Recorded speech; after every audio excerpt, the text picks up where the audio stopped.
ಕಾಂಗ್ರೆಸ್ ಪಕ್ಷದಲ್ಲಿ ಇವತ್ತು ಅತ್ಯಂತ ಸಂತಸದ ದಿನ. ಯಾಕಪ್ಪ ಅಂತ ಹೇಳಿದರೆ, ಈಗಾಗಲೇ ಕಳೆದ ಕೆಲವು ದಿನಗಳ ಹಿಂದೆ ಒಬ್ಬ ತಳಮಟ್ಟದಿಂದ ಒಬ್ಬ ಯೂತ್ ಕಾಂಗ್ರೆಸ್ ಮತ್ತು NSUIನಿಂದ ಬೆಳೆದು ಬಂದಿರತಕ್ಕಂಥ ಒಬ್ಬರು ಕಾರ್ಯಕರ್ತರು ಇವತ್ತು ರಾಜ್ಯದ ಮುಖ್ಯಮಂತ್ರಿ ಆಗ್ತಾರೆ. ಇವತ್ತು ನಮ್ಮ ಒಂದು ತಳಮಟ್ಟದಿಂದ ಇವರು ಸಹ ಅಷ್ಟೇ, ನಮ್ಮ BK ಹರಿಪ್ರಸಾದ್ ಸಾಹೇಬ್ರು ಅಷ್ಟೇ, ಅವರು ಒಬ್ಬ ತಳಮಟ್ಟದಿಂದ ಒಬ್ಬ ಕಾರ್ಯಕರ್ತರು ಇವತ್ತು ಇಡೀ ರಾಜ್ಯದಲ್ಲಿರ್ಬೋದು, ದೇಶದಲ್ಲಿ ಇವತ್ತು ಹಲವು ರಾಜ್ಯಗಳ ಒಂದು ಉಸ್ತುವಾರಿಯನ್ನು ವಹಿಸಿ ಇವತ್ತು ನಮ್ಮ ಒಂದು ನೂತನವಾಗಿ ಇವತ್ತು ಒಂದು ಪದಗ್ರಹಣ ಕಾರ್ಯಕ್ರಮ ನಡೀತಾ ಇದೆ ಅವ್ರದ್ದು. ಇವತ್ತು ಖಂಡಿತವಾಗಿಯೂ ನಾನು ಇವತ್ತು ನನ್ನ ಸ್ನೇಹಿತರು ಮತ್ತು ಉಪಾರ ಅಭಿವೃದ್ಧಿ ನಿಗಮದ ಅಧ್ಯಕ್ಷ ಆಗಿರ್ಬೋದು, ಮತ್ತು ನಾನು ಕಡಗೋಲ ಅಭಿವೃದ್ಧಿ ನಿಗಮದ ಅಧ್ಯಕ್ಷರು, ಮತ್ತು ನಮ್ಮ ರವಿಕುಮಾರ್ ಅವರು ರಾಜ್ಯ ಹಿಂದುಳಿದ ವರ್ಗದ OBCಯ ರಾಜ್ಯ ಉಪಾಧ್ಯಕ್ಷರು, ಮತ್ತು ನಮ್ಮ ರಾಜ್ಯ ಉಪಾಧ್ಯಕ್ಷ ಆಗಿರ್ತಕ್ಕಂಥ ನಾಗವೇಣಿರವರು ಇರ್ಬೋದು, ನಮ್ಮ OBCಯ ನಾವೆಲ್ಲರೂ ಇವತ್ತು ಜಾತ್ಯತೀತವಾಗಿ ಇವತ್ತು ನಾವೆಲ್ಲರೂ ಸಹ ಇವತ್ತೇನು ಇವತ್ತು BK ಹರಿಪ್ರಸಾದ್ ಸಾಹೇಬ್ರ ಜೊತೆಲಿ ನಾವು ನಿಲ್ತೇವೆ.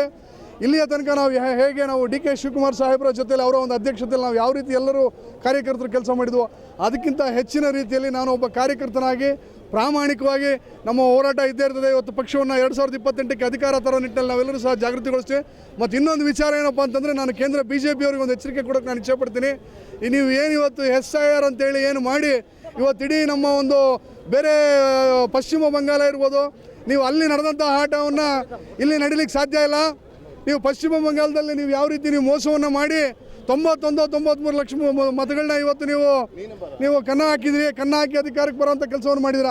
ಆದರೆ ಇದು DK ಶಿವಕುಮಾರ್ ಸಾಹೇಬರು ಮುಖ್ಯಮಂತ್ರಿ ಆಗಿರ್ತಕ್ಕಂಥ ಸರ್ಕಾರ, ಇಲ್ಲಿ ನಿಮ್ಮ ಆಟ ಏನೂ ನಡೆಯಲ್ಲ. ಮುಂದೆ ಬರ್ತಕ್ಕಂಥ 2028ಕ್ಕೆ ನಾವು ಅಧಿಕಾರಕ್ಕೆ ಬಂದೇ ಬರ್ತೀವಿ. ಈ SIR ನೀವು ಒಂದು ಸಂಚು ತಂದಿದ್ದೀರಿ, ಇದು ನಮ್ಮಲ್ಲಿ ನಡೆಯಲ್ಲ, ಕರ್ನಾಟಕದಲ್ಲಿ ಇದು ನಡೆಯಲ್ಲ. ಯಾಕಪ್ಪ ಅಂತ ಹೇಳಿದ್ರೆ, ಇಲ್ಲಿ ಸಿದ್ದರಾಮಯ್ಯನವರು ಇದ್ದಾರೆ, BK ಹರಿಪ್ರಸಾದ್ ಅವರು ಇದ್ದಾರೆ, ಅನೇಕ ಜನ ಹಿರಿಯ ನಾಯಕರು ಇವತ್ತು ಉಪಮುಖ್ಯಮಂತ್ರಿಗಳಾಗಿರ್ತಕ್ಕಂಥ ಡಾಕ್ಟರ್ G. ಪರಮೇಶ್ವರ್ ಅವರು ಇರ್ಬೋದು, ಮತ್ತು ಎಲ್ಲ DK ಶಿವಕುಮಾರ್ ಅವರು ಇರ್ಬೋದು, ಜಾರಕಿಹೊಳಿ ಅವರು ಇರ್ಬೋದು, ಇನ್ನೂ ಅನೇಕ ಜನ ಇವತ್ತು ನಮ್ಮಲ್ಲಿ ಇವತ್ತು ಅಷ್ಟು ಅಂತಹ ನಾಯಕರಿದ್ದಾರೆ. ನಾವು ಮುಂದೆ ಬರ್ತಕ್ಕಂಥ ದಿನಗಳಲ್ಲಿ ನಾನು ಇವತ್ತು ಹೇಳ್ತಾ ಇದ್ದೀನಿ, ಇವತ್ತು ದಯಮಾಡಿ ಮಾಧ್ಯಮದವರು ಮುಂದೆ ಹೇಳ್ತಾ ಇದ್ದೀನಿ, ಇವತ್ತು BK ಹರಿಪ್ರಸಾದ್ ಸಾಹೇಬ್ರು ಇವತ್ತು ಒಂದು ಪದಗ್ರಹಣದಲ್ಲಿ ಇವತ್ತು ಅಧ್ಯಕ್ಷ ಆಗಿ ಇವತ್ತು ಅಧಿಕಾರ ಸ್ವೀಕಾರ ಮಾಡ್ತಿದ್ದಾರೆ. ಈ ದಿನ ಜ್ಞಾಪಿಸ್ಕ ಇಟ್ಕೊಳ್ಳಿ. ಯಾಕಂದರೆ ಹಿಂದೆ ಮಲ್ಲಿಕಾರ್ಜುನ್ ಖರ್ಗೆ ಸಾಹೇಬರು ಏನು AICC ನೂತನ ಅಧ್ಯಕ್ಷ ಆದಂತಹ ಸಂದರ್ಭದಲ್ಲಿ ಒಂದು ಕಾರ್ಯಕ್ರಮ ಮಾಡಿದ್ವಿ. ಆ ದಿನ ನಾನು ಕರ್ನಾಟಕ TV ಅಂತೇಳಿ ಒಂದು ಮಾಧ್ಯಮಕ್ಕೆ ನಾನು ಹೇಳಿದ್ದೆ, ಮುಂದೆ ಬರ್ತಕ್ಕಂಥ ದಿನಗಳಲ್ಲಿ ನಾವು ಅಧಿಕಾರಕ್ಕೆ ಬಂದೇ ಬರುತ್ತೆ ಪಕ್ಷ ಅಂತ. ಅದೇ ರೀತಿ ನಾನು ಇವತ್ತು ಹೇಳ್ತಾ ಇದ್ದೀನಿ, 2028ಕ್ಕೆ ನಮ್ಮ ನಾಯಕರಾಗಿರ್ತಕ್ಕಂಥ DK ಶಿವಕುಮಾರ್ ಸಾಹೇಬರು ಮತ್ತು BK ಹರಿಪ್ರಸಾದ್ ಅವರು ಇರ್ಬೋದು, ಇವರ ಒಂದು ಸಾರಥ್ಯದಲ್ಲಿ ಮತ್ತೊಮ್ಮೆ ನಾವೆಲ್ಲರೂ ಸಹ ಅಧಿಕಾರಕ್ಕೆ ಬಂದೇ ಬರ್ತೀವಿ. ಈ ರಾಜ್ಯದ ಜನಕ್ಕೆ ಯಾರು ಕಷ್ಟದಲ್ಲಿದ್ದಾರೆ, ಒಬ್ಬ ತಳಮಟ್ಟದಲ್ಲಿರ್ತಕ್ಕಂಥ ಒಬ್ಬ ಕಡು ಬಡವನಿಗೆ ಸರ್ಕಾರದ ಯೋಜನೆಗಳು ಈಗಾಗಲೇ ಮುಟ್ತಾ ಇದೆ.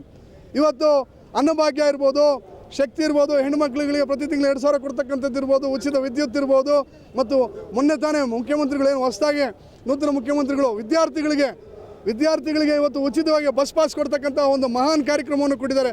ನೋಡಿ, ಇದೆ ದೇಶ ಕಟ್ಟತಕ್ಕಂಥ ನಾಯಕರು ಅಂದ್ರೆ ಇದೆ. ಇವತ್ತು ಓದ್ತಕ್ಕಂಥ ವಿದ್ಯಾವಂತರ ಮಕ್ಕಳಿಗೆ ಯಾರು ಅನುಕೂಲ ಮಾಡಬೇಕು, ಅವರಿಗೆ ಒಂದು ಮೂಲಭೂತ ಸೌಕರ್ಯ ಕಲ್ಪಿಸೋದೇ ಸರ್ಕಾರಗಳ ಒಂದು ನಡೆ ಆಗಿರ್ತದೆ. ಆ ಒಂದು ನಡೆಯನ್ನು ನಮ್ಮ ನಾಯಕರು ನಡೀತಾರೆ, ಅವ್ರ ಜೊತೆ ನಾವು ನಡೀತಾ ಇದ್ದೇವೆ. BK ಹರಿಪ್ರಸಾದ್ ಅವರಿಗೆ ಶುಭವಾಗಲಿ ಅಂತೇಳಿ ನಾನು ನನ್ನೆಲ್ಲ ಸ್ನೇಹಿತರೊಂದಿಗೆ ನಾನು ಹೇಳಕ್ಕೆ ಇಚ್ಛೆಪಡ್ತೇನೆ. ಮತ್ತು ನನ್ನ ಚಿತ್ರದುರ್ಗದಿಂದ ನನ್ನ OBCಯ ಜಿಲ್ಲಾಧ್ಯಕ್ಷ ಆಗಿರ್ತಕ್ಕಂಥ ND ಕುಮಾರ್ ಪೈಲ್ವಾನ್ರು, ಗರುಡಿ ಪೈಲ್ವಾನ್ರು, ಅವರೂ ಸಹ ಸಾಕ್ಷಿ ಬಿಡಿ ಮಾತಾಡ್ಬೋದು.